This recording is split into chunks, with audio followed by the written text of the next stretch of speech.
Welcome everyone. Before we begin, let me warn you, this is not just any horror story. This is a real-life experience, something that actually happened. If you're watching this at midnight, brace yourself. If not, well, maybe that's for the better. But if you're here for real horror, stay strong and watch till the end. Also, don't forget to subscribe for more terrifying, mysterious, and historical stories. Now let's begin. The beginning, the year was 2013. A young man named Geet lived in Paharganj near Connaught Place. He worked at a BPO, but not in a calling role. He was a technician. His salary was good, and everything in his life was going well. Unlike most BPO employees, Geet never worked night shifts. It was a principle he held on to firmly. His boss respected this and only assigned him morning shifts. For a year, this routine continued without any issues. But then, one night changed everything. His life, his job, and his sanity. The night of change one morning, Geet woke up late, 11 a.m. instead of his usual 10 a.m. office start time. Panic set in. He called his boss, hoping to be excused, but the response was firm. "You've taken too many leaves, Geet.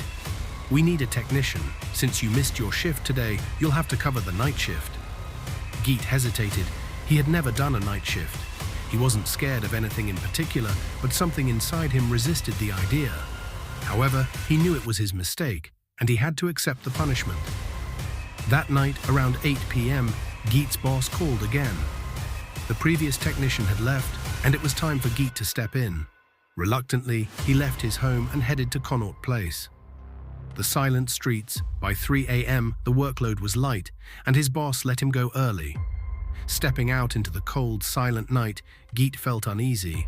The streets were empty, the air was thick with an eerie stillness, and an unsettling feeling crept over him. Waiting for an auto, he found none.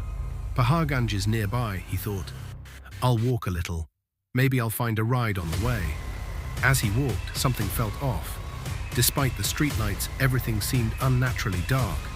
It was a new moon night. Amavasya. No moonlight, just an abyss of shadows stretching endlessly. Suddenly, a woman appeared out of nowhere.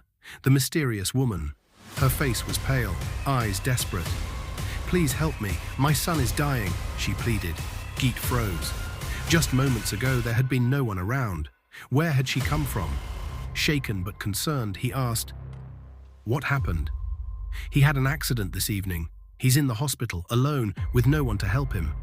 Please, I beg you." Geet saw his own mother in her desperation. If something happened to him, wouldn't his mother plead the same way? His heart softened. He decided to help. The woman led him to a dimly lit government hospital. Inside, an eerie silence loomed. Fans whirred, but there were no doctors, just a few nurses moving sluggishly. He approached a nurse. "That boy on the stretcher, what's his condition?" The nurse sighed. "His mother went to get money for treatment, but hasn't returned. We can't begin without payment."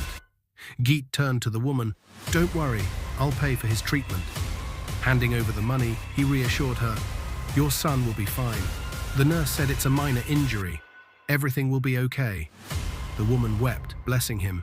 "May you always succeed in life. Nothing bad will ever happen to you." Geet felt a sense of fulfillment. He had done the right thing. As the operation began, he decided to leave. "I'll check on your son in the morning," he promised. A shocking revelation. Walking back home, the sun still hidden, he felt lighter. The streets, once lifeless, now showed signs of dawn.